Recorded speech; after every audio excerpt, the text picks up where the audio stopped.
મિત્રો, પ્રથમ ભાગમાં આપણે વોલ્ટ ડિઝનીના પરિચયને જે રોય ડિઝની આપણને આપેલો છે એ વસ્તુ વિશે અને એના નાનપણના એકાદ બે બાબતો જે છે એને આપણે સમજી. ત્યારબાદ as far back as I can remember volt was drawing. Walt Disney વિશે લખતા રોય ડિઝની એવું કહે છે કે હું વોલ્ટ વિશે કંઈ પણ પ્રસંગો વિચારું છું, એની બાબતોને હું વિચારું છું તો મને વોલ્ટ જે છે એ ચિત્રો દોરતા હોય કંઈક એવું જ એ યાદ આવે છે. The first money he ever made was a nickel for a sketch of a neighbours horse. સૌ પ્રથમ એણે જે પૈસો કમાણો પોતાના પાડોશીના હોર્સ, પોતાના પાડોશીના ઘોડાનું એક એણે સ્કેચ બનાવ્યું હતું કે જેનાથી ખુશ થઈને એના પાડોશીએ એને એક નિકલ એ ભેટ સ્વરૂપે એ આપેલું હતું. આ વોલ્ટની એ સૌ પ્રથમ એ કમાણી. હી સ્ટડીડ કાર્ટૂનિંગ ઇન શિકાગો.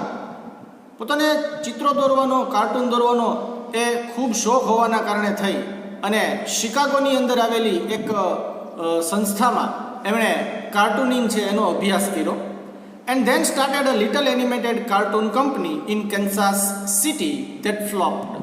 અને એ પછી એમણે એક નાનકડી અમથી એવી કાર્ટૂન એનિમેશનની એક કંપની જે છે કેન્સાસ સિટીમાં એ સ્ટાર્ટ કરી. પણ સંજોગોવશાત બન્યું એવું કે પ્રથમ ગ્રાસે મક્ષિકા, આપણે એમ કહીએ કે પહેલાં જ કોળીએ એ માખી આવી, એવું એ વોલ્ટ ડિઝની સાથે બને છે. વોલ્ટ ડિઝનીના સૌ પ્રથમ જીવનની શરૂઆત જે કંપનીથી પોતે કરે છે એ કંપની ફ્લોપ રહે છે, નિષ્ફળ. ફ્લોપ શબ્દનો અર્થ અહીંયા નિષ્ફળ બને છે. I was in Los Angeles when Walt, just 21, decided to try his luck in Hollywood. વોલ્ટની ઉંમર માત્ર 21 વર્ષની અને 21 વર્ષની ઉંમરે એમણે એક નિષ્ફળતા, એક કંપનીના પોતે કંપની સ્ટાર્ટ કરી, કંપનીના માલિક બન્યા અને કંપની નિષ્ફળ પણ ગઈ. એ વર્ષે માત્ર 21 વર્ષની ઉંમરે વોલ્ટ ડિઝની એવું નક્કી કરે છે કે હવે પોતે પોતાનું નસીબ એ હોલિવૂડમાં અજમાવશે.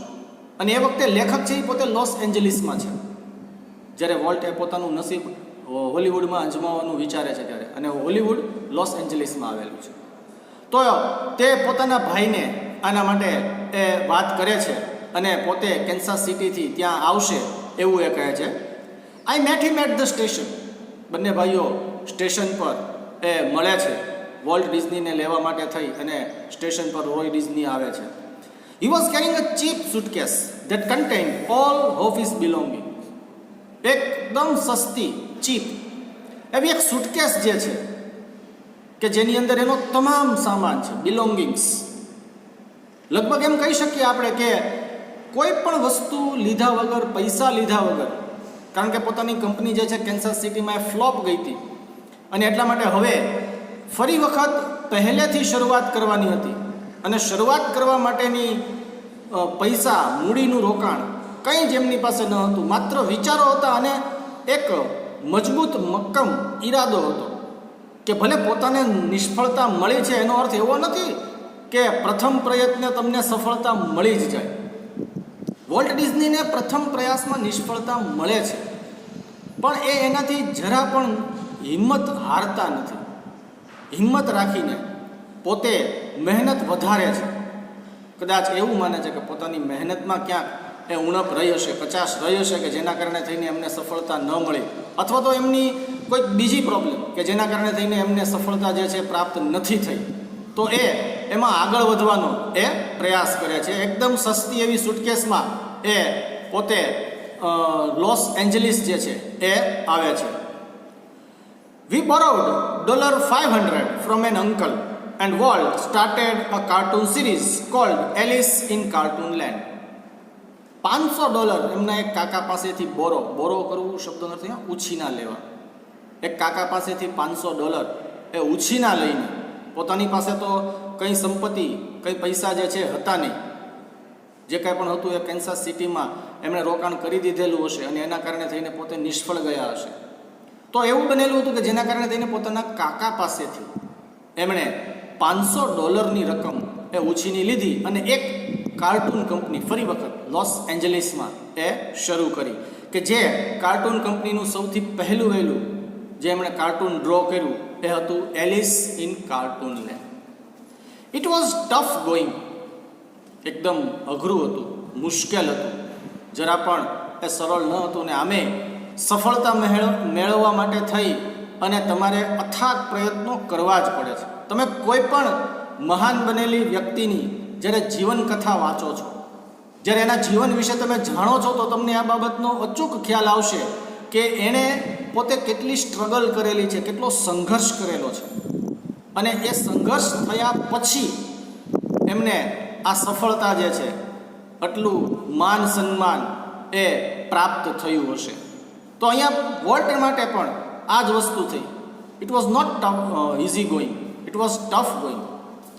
Volt did all the animation and I cranked the old fashion camera. તમામ એનિમેશનનું, કાર્ટૂન સ્કેચ, ચિત્રો દોરવાનું, કાર્ટૂન તૈયાર કરવાનું, આ બધું જ કાર્ય જે છે એ વોલ્ટે પોતાને માથે લીધું. અને એ જૂની ફેશનનો જે કેમેરો હતો એ ચલાવવાનું, એને ફિલ્માંકન કરવાનું જે કાર્ય કર્યું હતું એ રોય ડિઝનીએ. મોસ્ટ ઓફ વર્ક બંને ભાઈઓએ ભેગા મળીને જ કરવાનું હતું, કારણ કે એમની પાસે એટલા પૈસા ન હતા કે એના માટે થઈને માણસો રાખી શકે. પોતાના પાસે એટલું બજેટ ન હતું કે જેનો એ પોતે યુઝ કરી માણસોને પૈસા આપીને એમની પાસેથી કામ કરાવી શકે. એટલે બધું જ કાર્ય એ પોતે તૈયાર કરવાનું હતું. અને બંને ભાઈઓએ એ કામ કર્યું, પણ સખત મહેનતથી એ બંને ભાઈઓ જે છે એ આ કાર્ય કરે છે. The Alice cartoons didn't make much of splash. પણ આટલી મહેનત કર્યા પછી પણ એલિસ ઇન કાર્ટૂન લેન્ડ જે સિરીઝ શરૂ કરી હતી, આ સિરીઝ એ કંઈ બહુ ખાસ ચાલી નહીં. Did not make much of splash કહેવાનો અર્થ એ કંઈક બહુ ખાસ ઉકાળી શકી નહીં. એમણે જે પ્રકારની સફળતા ધારી હતી એ પ્રકારની સફળતા એ એમને આ એલિસ કાર્ટૂનથી એ નથી મળતી. So Walt started a new series called Oswald the rabbit. અને એટલા માટે વોલ્ટ ડિઝની જે છે એ એલિસ ઇન કાર્ટૂન લેન્ડની સિરીઝ જે છે એને સ્ટોપ કરી અને એના જગ્યા પર એક બીજી સિરીઝ એ શરૂ કરે છે કે જેનું નામ આપે છે ઓસ્વાલ્ડ ધ રેબિટ. એનો અર્થ એવો લઈ શકીએ મિત્રો કે કેન્સાસ સિટીમાં વોલ્ટ ડિઝનીને જે પ્રથમ નિષ્ફળતા મળી હતી, વધારે મહેનત કરીને પોતે સફળ થવા માટેના પ્રયત્નો કરે છે, પણ ફરી એક વખત લોસ એન્જલિસમાં એમણે જે કાર્ટૂન સિરીઝ શરૂ કરી એલિસ ઇન કાર્ટૂન લેન્ડ, એ પણ નિષ્ફળ રહી. એટલે કે એમને ઉપરા ઉપરી બીજી નિષ્ફળતા એમના જીવનમાં એ પ્રાપ્ત થઈ. આમ છતાં પણ પોતાની મહેનતમાં ક્યાંય કચાશ કે પોતે હવે આ ક્ષેત્રમાં નહીં ચાલે, પોતાએ હવે ક્ષેત્ર બદલી નાખવું જોઈએ નહીં, હું સફળ થઈને જ રહીશ, ભલે એના માટે મારે ગમે તેટલા પ્રયત્નો કરવા પડે, ગમે તેટલા પ્રયાસો કરવા પડે. કંઈક એવી મજબૂત ઈરાદો એ લઈ અને એ પોતે આ ક્ષેત્રની અંદર એ આવેલા. તો એમણે ઓસ્વાલ્ડ ધ રેબિટની સિરીઝ જે છે એ શરૂ કરી. Oswald did better, but when Walt went to our New York distributor for more money he ran into trouble. Oswald the રેબિટની સિરીઝ જે છે સારી એવી ચાલી, પણ જ્યારે એમના જે ડિસ્ટ્રીબ્યુટરો હતા, એટલે કે જે વિતરકો હતા, જે એ સિરીઝને વહેંચતા હતા, વેચાણ કરતા હતા, એમની પાસે જ્યારે એ વધારે પૈસા માટે થઈને માંગણી કરવા ગયા તો એક મુસીબત, એક પ્રોબ્લેમ એ એમના માટે આવી ગઈ. એ જ્યાંથી આ વાતચીત કરીને પરત ફરે છે ત્યારનો ડાયલોગ, બે ભાઈઓ વચ્ચે જે વાતચીત થઈ છે ન્યૂયોર્કની અંદર રહેલા ડિસ્ટ્રીબ્યુટરો સાથે, વોલ્ટ ડિઝની એ લોસ એન્જલિસથી ન્યૂયોર્ક જાય છે, વાતચીત કરી અને ફરી પાછા એ લોસ એન્જલિસ આવે છે, અને રોય ડિઝની અને વોલ્ટ ડિઝની જે વાત કરે છે એ આપણને અહીંયા આપવામાં આવેલું છે. What kind of a deal did you make kid, I asked. Kid શબ્દ અહીંયા પોતાના નાના ભાઈ માટે વહાલથી એ યુઝ કરાયેલો શબ્દ છે કે બાળક, તું કેવા પ્રકારની ડીલ કરીને આવ્યો, શું સમજૂતી થઈ આપણા અને ડિસ્ટ્રીબ્યુટરોની વચ્ચે, આપણને કેટલા વધારે પૈસા મળશે, વગેરે વગેરે પ્રકારના પ્રશ્નો આ એક ક્વેશ્ચનની અંદર એમણે પૂછી લીધેલા એવું આપણે માનીએ. We haven't got a deal, Walt admitted. Walt એકદમ સ્પષ્ટ જવાબ આપે છે કે કોઈ ડીલ નથી થઈ, આપણે કોઈ ડીલ નથી કરી શક્યા. The distributor copyrighted Oswald and he is taking over the series himself. મુશ્કેલી એ થઈ ગઈ કે ડિસ્ટ્રીબ્યુટરોએ જે ઓસ્વાલ્ડ ધ રેબિટની રચના વોલ્ટ ડિઝનીએ કરી હતી એણે પોતાના નામે એને કોપીરાઇટ કરાવી લીધું. એટલે એનો અર્થ એવો થયો કે હવે વોલ્ટ ડિઝની કે જેણે આ કેરેક્ટર પોતાના વિચારોથી બનાવ્યું છે, હવે એ જ કેરેક્ટરને પોતે યુઝ ન કરી શકે, કારણ કે એ હવે કોઈ એક બીજા કંપનીની માલિકી થઈ ગઈ, એક પ્રકારનું પેટન્ટ બની ગયું. ડિસ્ટ્રીબ્યુટરોએ સિરીઝ વધારે સારી ચાલી અને આ બાબતની કદાચ તપાસ કરી હશે કે આને કોઈ પેટન્ટ કોપીરાઇટ કરાવેલું છે કે નહીં, એમને ખ્યાલ આવેલો હશે ને એમણે એ વસ્તુને પોતાના નામે કોપીરાઇટ કરાવી લીધી. એટલે વોલ્ટ ડિઝની કે જેણે પોતે ઓસ્વાલ્ડ ધ રેબિટ બનાવેલું હતું, હવે એ પોતે જ એનું એ ક્યાંય યુઝ, એનો ઉપયોગ છે એ પોતે ક્યાંય ન કરી શકે. આવું એ થઈ ગયું. Strangely Walt did not seem down hearted. Down heart શબ્દનો અર્થ અહીંયા નિરાશ થઈ જવું, હતાશ થઈ જવું. આટલું બની ગયું હોવા છતાં પણ સફળતા હાથમાંથી આવી અને સરકી ગઈ એવું કહી શકીએ આપણે. ત્રીજી વખત સફળતા એમને મળી. ઓસ્વાલ્ડ ધ રેબિટ સારી ચાલી. કેન્સાસ સિટીમાં સૌથી પહેલી નિષ્ફળતા મળી, કંપની ફ્લોપ ગઈ. બીજી નિષ્ફળતા એલિસ ઇન કાર્ટોલેન્ડમાં મળી. અને ત્રીજી કદાચ એમ કહીએ કે સફળતા હાથમાં આવી ગઈ હતી પણ એ પોતે એમના પાસે રહી નહીં, ટકી નહીં. અને આટલું થયું હોવા છતાં પણ વોલ્ટ ડિઝની જે છે એ પોતે નિરાશ નથી થતા, હતાશ નથી થતા અને ઉત્સાહથી એ આગળ કહે છે, we are going to start a new series. He enthused શબ્દનો અર્થ અહીંયા ઉત્સાહથી, એકદમ જુસ્સાથી વોલ્ટ ડિઝની જે છે એ આગળ કહે છે કે આપણે એક નવી સિરીઝ શરૂ કરશું. It's about mouse. અને આ વખતે આપણે જે સિરીઝ શરૂ કરશું એ સિરીઝ એક ઉંદર પર હશે. એક ઉંદર ઉપર આ સિરીઝ જે છે એ આધારિત રહેશે. And this time we will out the mouse. અને આ વખતે ઉંદર આપણો પોતાનો હશે. આપણે ઉંદરને પહેલાં કોપીરાઇટ એ કરી લેશું કે જેથી કરીને આપણે જે પ્રોબ્લેમ ઓસ્વાલ્ડ ધ રેબિટમાં થયો એ ઓસ્વાલ્ડ ધ રેબિટનો પ્રોબ્લેમ જે છે એ હવે આપણને આ પ્રકારના માં ન થાય. The rest is a history. અને બાકીની વસ્તુ તો પછી ઇતિહાસ બની ગઈ કે જેણે ઉંદરનું નિર્માણ કર્યા પછી જે વસ્તુ, જે સફળતા એમના કદમ ચૂમી, જે સફળતા એમને મળી એ બાબતનો થોડો આછેરો એવો એક ખ્યાલ જે છે અહીંયા આ પેરેગ્રાફમાં મૂકેલો છે. Walt's mouse Mickey celebrated his 40th birthday in 1968 and a happy 40th it was. Walt ડિઝનીએ તૈયાર કરેલું આ માઉસ કે જેને એણે નામ આપેલું છે મિકી માઉસ. મિકી માઉસે 1968ની સાલમાં 1968ની સાલમાં પોતાનો 40મો જન્મદિવસ ઉજવ્યો અને ખરેખર ભવ્ય, એકદમ આનંદિત 40th it was, happy 40th, એકદમ આનંદિત 40મો જન્મદિવસ હતો. A quarter of a billion people so a Disney movie in 1968. લગભગ 1 બિલિયનનો ચોથો ભાગ, a quarter of a billion. 1968 સુધીના અહીંયા આપણને આ ફિગર જે છે, આંકડા એ આપવામાં આવેલા છે કે 1968 સુધીમાં ડિઝનીનું જે મૂવી હતું એ લગભગ 2/4 બિલિયન લોકો જે છે એમણે જોઈ લીધું હતું.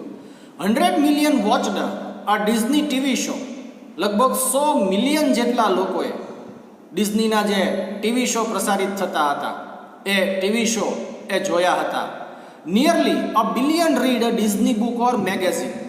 અને લગભગ 1 બિલિયન જેટલા લોકો ડિઝનીનું જે પુસ્તક બહાર પડતું હતું, મેગેઝિન બહાર પડતું હતું એનું વાંચન જે છે એ કરી ચૂક્યા હતા. And almost 10 million visited Disneyland. અને લગભગ 10 મિલિયન જેટલા લોકો એ ડિઝનીલેન્ડની મુલાકાત જે છે એ લઈ ચૂક્યા હતા. And Mickey as volt used to say started it all. અને આ બધી જ વસ્તુઓની શરૂઆત વોલ્ટના શબ્દોમાં કહીએ તો મિકીએ કરી છે.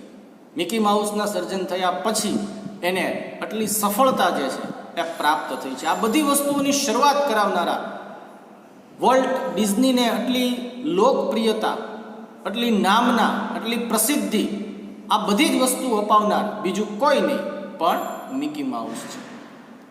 Mickey was the first successful product of world's matchless imagination and ability to make his dreams become reality. Mickey mouse એક એવું કેરેક્ટર કે જે વોલ્ટની કલ્પના શક્તિનું મેચલેસ, કે જે કોઈની સાથે જેનું એ મેચ ન થઈ શકે એવા પ્રકારની એક પોતાની શક્તિ, અને એ કે જે પોતાના સપના જોવે છે એ સપનાઓને પોતે વાસ્તવિકતામાં એ ફેરવી શકે છે.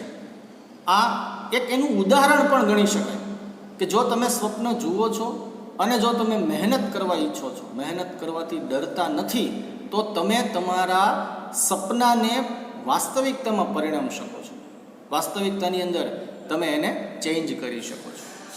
It was an ability he could turn on for any occasion, large or small. એક પ્રકારની એમ કહી શકીએ કે મિકી માઉસમાં એક એવી ક્ષમતા, નાના મોટા દરેક પ્રસંગમાં મિકી માઉસ જે છે એનું કેરેક્ટર એ ચાલે. Once when my son Roy Edward had the measles, Walt came and told him the story of Pinocchio which he was making at the time. Roy Disney અહીંયા એમના દીકરાને એક વખત જ્યારે મિઝલ્સ એટલે કે ઓરીનો રોગ થયો હતો, કે જેની અંદર બાળક જે છે એકદમ નીરસ બની જાય છે, ખાવા પીવાનું કે એ કોઈ વસ્તુ એને ગમતી નથી, કોઈની સાથે વાતચીત કરવી એ ગમતી નથી, ઓરીનો જે રોગ છે એ થયો છે. જ્યારે વોલ્ટને આ વસ્તુની ખબર પડે છે કે પોતાના ભત્રીજા, પોતાના ભાઈના દીકરાને ઓરી થયા છે, તો એ એની પાસે જાય છે. અને એ વખતે વોલ્ટ ડિઝની છે એ પિનાકિયો નામના એક કેરેક્ટર ઉપર કામ કરતા હતા. એનું એ મૂવી, એનું એ પિક્ચર છે, કાર્ટૂન એ તૈયાર કરતા હતા. અને એની એ વાર્તા જે પિનાકિયો છે કેવો છે, શું છે, આ બધી વસ્તુ એને કહે છે. વોલ્ટ આવી અને એ પિનાકિયો કે જેના વિશે એ કામ કરતા હતા એ વસ્તુ કહે છે. When Walt told the story it was a virtuous of performance. જ્યારે વોલ્ટ જે છે એ આવીને વાર્તા કહે છે તો એકદમ કલાભિજ્ઞ, એમ કહી શકાય કે એકદમ અદ્ભુત પરફોર્મન્સ જે છે, પ્રદર્શન એ એના દ્વારા જોવા મળતું. His eyes riveted his listener. સાંભળનાર એમાં તલ્લીન થઈ જાય એ પ્રકારે એની આંખો જે છે એ ચાલતી હોય. હિઝ મુસ્ટેચિસ ટ્વિચડ એક્સપ્રેસિવલી. અને એની મૂછો ખેંચાતી, ટ્વિચડ શબ્દનો અર્થ અહીંયા ખેંચાવું. જ્યારે બોલતા હોઈએ ને જે મૂછ રાખે છે તો એવા વ્યક્તિની મૂછ હોઠના હલવાની સાથે સાથે ઉપર નીચે કે આગળ પાછળ તરફ ડાબે જમણે એ ખેંચાતી હોય તો એ વસ્તુ એકદમ એક્સપ્રેસિવલી, એકદમ અસરકારક રીતે. His eyebrows rose and fail. અને એના આંખની ભ્રમરો જે છે એ ઉપર નીચે જે થતી હતી, કે જે સાંભળનાર વ્યક્તિ છે એ સતત એના ઉપર એ ધ્યાન કેન્દ્રિત એ કરી રાખતા. And his hands moved with the grace of a musical conductor. અને એના હાથ જાણે કે સંગીત વગાડતા હોય, સંગીતમાં તલ્લીન થઈ ગયા હોય એ રીતે આરોહ અને અવરોહ, જેમ સંગીતમાં ઉપરના સ્વરો અને નીચેના સ્વરો અને મધ્યમ સ્વરો ને એ પ્રકારની વાત આવે છે, એ રીતે અહીંયા પણ એના હાથ પણ એ રીતે બોલવાના શબ્દો, અમુક શબ્દો ઉપર ભાર મૂકીને અમુક શબ્દો મોટેથી બોલવા, અમુક શબ્દો એકદમ ધીમેકથી બોલવા, આ બધી પ્રકારની જે એમની પદ્ધતિઓ હતી કે જોઈને બાળક એ સંપૂર્ણ રીતે ભૂલી જાય છે. અહીંયા આપણને લખેલું છે, young Roy was so wide eyed at Walt's graphic telling of the fairy tale that he forgot all about his measles. નાનકડો આ રોય જે છે એ એટલો બધો એમાં તલ્લીન થઈ જાય છે, એટલો બધો એમાં ભળી જાય છે કે એને મિઝલ્સ થયા છે, એને એક રોગ લાગુ પડ્યો છે, આ વસ્તુ બાળક ભૂલી જાય છે. એટલું એમાં તલ્લીનતા છે એ દર્શાવે છે. Later when he saw the finished picture he was strangely disappointed. પણ પછી જ્યારે એ આખી કાલ્પનિક વાર્તા પૂર્ણ થઈ ગઈ, એ એકદમ સાજો થઈ ગયો, જ્યારે એને રિલીઝ કરવામાં આવી અને બાળકે જોઈ ત્યારે બાળક એકદમ નિરાશ થાય છે. ડિસઅપોઇન્ટ શબ્દનો અર્થ અહીંયા નિરાશ થવું, હતાશ થવું. અને એ બાળક આ શબ્દો કહે છે, it didn't seem as exciting as when uncle Walt told it, he said. બાળક એવું કહે છે કે જ્યારે અંકલ વોલ્ટ જે છે આના વિશે વાત કરતા હતા અને જેટલું આ આકર્ષક લાગતું હતું એટલું એ અત્યારે એ ફિલ્માંકન થયા પછી જોઈને પણ એટલી બધી આકર્ષકતા જે છે એ બાળક એમ કહે છે કે પોતાને નથી લાગી. કહેવાનો અર્થ કે વોલ્ટ ડિઝનીમાં પોતાની વાર્તાઓને, પોતાની કલ્પનાઓને રજૂ કરવાની એટલી અદ્ભુત ક્ષમતાઓ હતી કે જે ક્ષમતાઓથી સાંભળનાર વ્યક્તિ માત્ર પોતાના માનસથી એ વસ્તુનું એકદમ ચિત્ર બનાવી લેતો. અને બાળકોમાં કાર્ટૂન તો ખૂબ લોકપ્રિય હોય છે અને એને કોઈ આવું એક કાર્ટૂન કેરેક્ટર વિશે ખ્યાલ આપવામાં આવે કે એનો દેખાવ આવો છે, એનું કદ આવું છે, આ પ્રકારે બોલે છે, આ પ્રકારનો એનો સ્વભાવ છે, તો બાળક એ વસ્તુને એકદમ ધ્યાનથી, ગંભીરતાથી સાંભળે છે અને પોતાની રીતે એક નવું ચિત્ર એ તૈયાર કરે છે. તો અહીંયા રોય ડિઝની સાથે, રોય એડવર્ડ જે છે એની સાથે પણ આ જ વાત થઈ કે એને વોલ્ટે જ્યારે આ બધી બાબતોની વાત કહી તો એણે પણ મનમાં કદાચ એક ચિત્ર જે છે ઊભું કરેલું હશે, પણ એનું ફિલ્મ જોયા પછી એ થોડોક હતાશ થાય છે અને એમ કહે છે કે જેવું અંકલ વોલ્ટે આ બાબત વિશે વાત કરી હતી એવું એ અત્યારે એ મને ન લાગ્યું.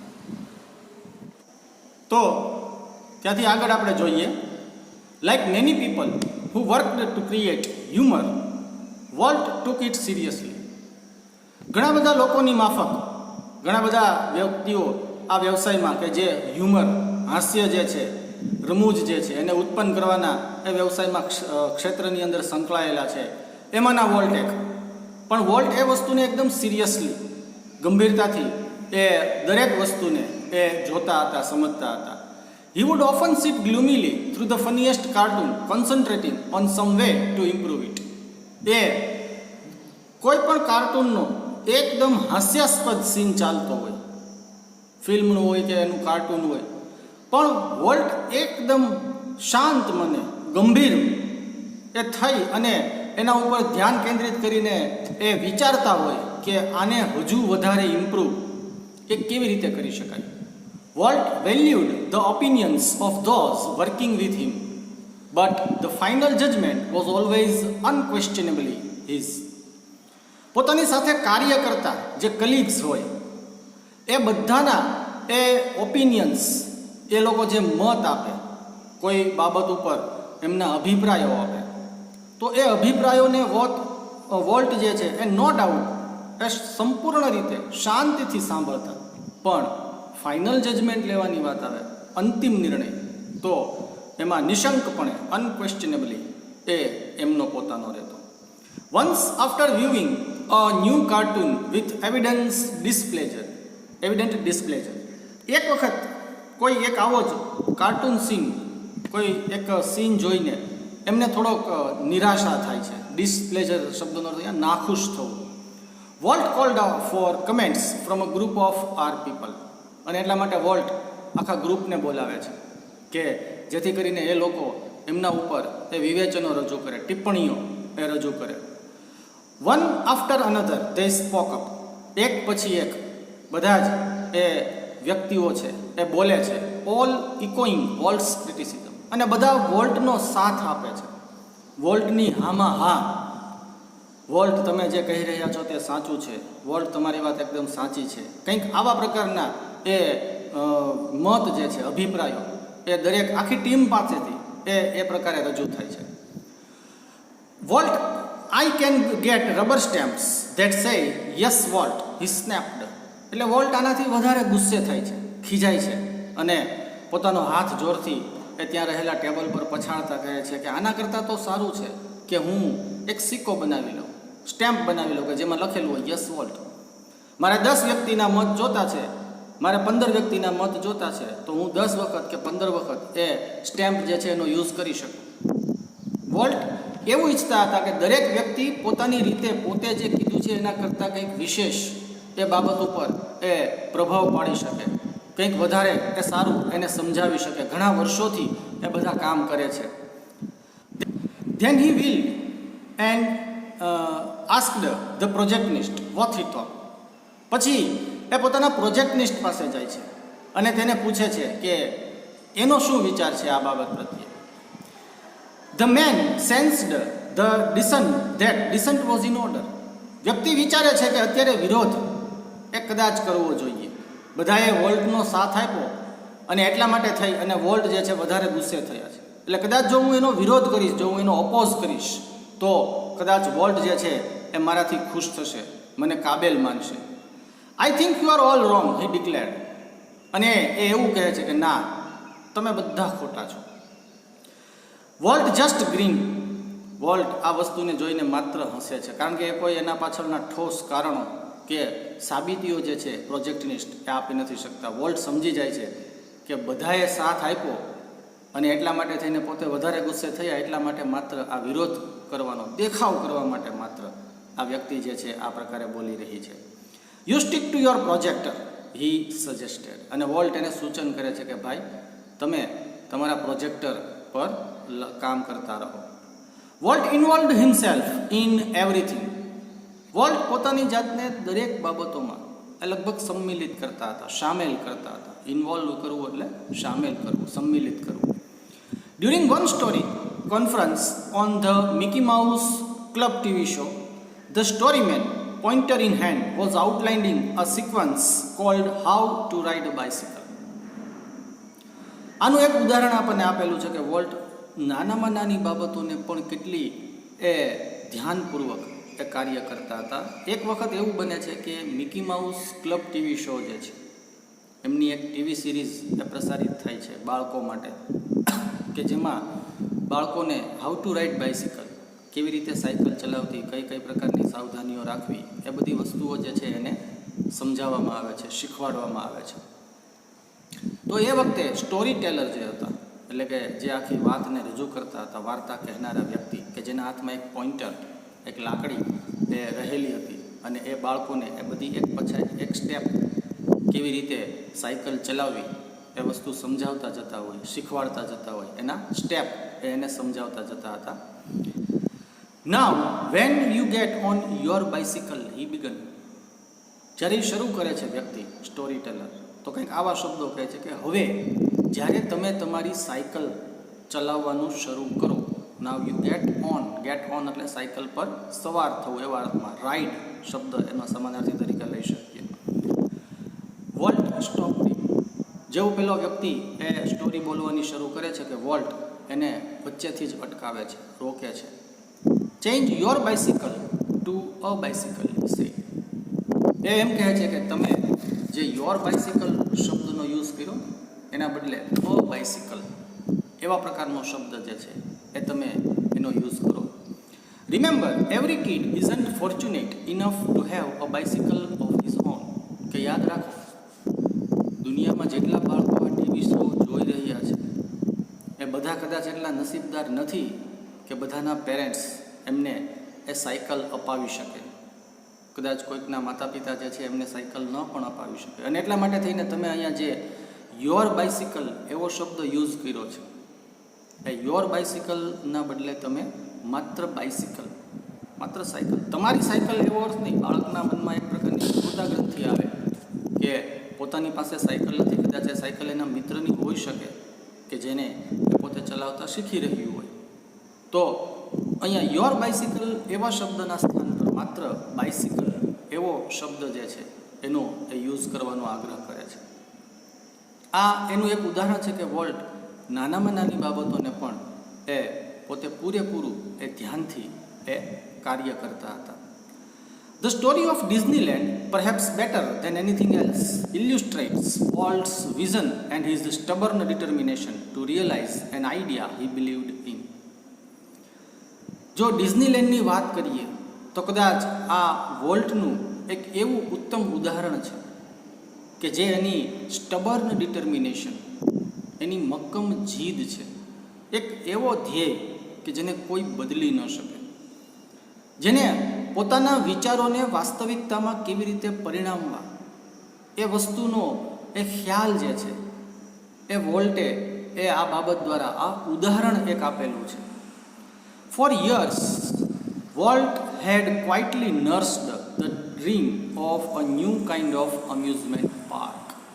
વર્ષો સુધી વોલ્ટ ડિઝની જે છે એ એક પ્રકારનો પાર્ક, એક ન્યૂ કાઇન્ડ ઓફ પાર્ક, એક અદ્ભુત કે જે કદાચ અત્યાર સુધીમાં ક્યાંય નથી, એ વસ્તુનું સ્વપ્ન છે ને એ વર્ષો સુધી વોલ્ટે પોતાના મનમાં એ સેવ યુ. અહીંયા ક્વાઇટલી નર્સ્ડ શબ્દનો અર્થ પોતાના મનમાં ને મનમાં રાખ્યું. કોઈને આ બાબત વિશે વાત ન કરી, માત્ર પોતે એના વિશેના પ્લાનિંગ, એના આયોજનો, કેવી રીતે એ વસ્તુ, કેવી રીતે પોતાનું સપનું એને સાકાર કરવું, આ બધી બાબતો જે છે એના ઉપર સતત અને સતત વર્લ્ડ જે છે એ વિચાર કરતા રહે છે. It would be a potpourri of all the ideas conjured up by his fertile imagination. આ એક સંગ્રહ છે. પોટપોરી શબ્દનો અર્થ અહીંયા સંગ્રહ, અને કંજર્ડ શબ્દનો અર્થ અહીંયા ગંભીર રીતે વિચારાયેલા જે એની પાસે આઈડિયા હતા બધા, કે જેના ઉપર સમગ્ર વસ્તુઓની ઉપર એને નાનામાં નાની બાબતનો પણ પોતે એનો ખ્યાલ રાખેલો છે. એકદમ નાનામાં નાની બાબત પણ વોલ્ટ જે છે એ એના વિશે એ વિચારેલા છે. અને આ એના ફર્ટાઇલ ઇમેજિનેશન, એની જે ફળદ્રુપ કલ્પના શક્તિ છે, આ ફળદ્રુપ કલ્પના શક્તિનો એ પોતે વિચાર એ દુનિયાની સામે મૂક્યો. But the idea of sinking millions of dollars into an amusement park, even Walt's kind of amusement park seemed so preposterous that he wouldn't mention it to anyone. પણ ભલે ને વોલ્ટનો પોતાનો વિચાર હોય, પણ આમ છતાં કે જેની અંદર મિલિયન્સ ડોલર, જેની અંદર લાખો ડોલરો એનું રોકાણ કરવાનું હતું, ને કદાચ એ વિચારના કારણે થઈને એ સિંક શબ્દનો અર્થ અહીંયા ડૂબી જવા, માનો કે કદાચ એનો વિચાર એ ફેલ જાય, નિષ્ફળ નીવડે તો, અને એટલા માટે થઈને એણે વિચાર્યા વગર કોઈ વસ્તુ કોઈની સાથે એ ડિસ્કસ કરવા નહોતા માંગતા, કે પોતે વિચાર્યા વગર માત્ર એનો ઉલ્લેખ કરી દે લોકોની સાથે, અને પછી એ વિચાર કર્યા વગરનું જે પરિણામ આવે તો એ પરિણામ એમને હંમેશા નિષ્ફળતા જ એમ મળી શકે. અને એટલા માટે થઈને એમણે તમામ બાજુઓ, તમામ પાસાઓ એ બાબતના એ વિચારી લીધા, અને વર્ષો સુધી આ વાતને માત્ર પોતાના એ સુધી એમણે રાખી, બીજા કોઈને આ વાત જે છે એમણે નહોતી કીધી. હી જસ્ટ ક્વાઇટલી બિગન પ્લાનિંગ. માત્ર ચૂપચાપ એમણે આ વસ્તુ જે છે એનું પ્લાનિંગ એ કરી રાખ્યું, માત્ર એની યોજનાઓ જે છે એ એમણે બનાવી રાખી. As usual, though he infused all of us with his own enthusiasm when he finally told us about the project.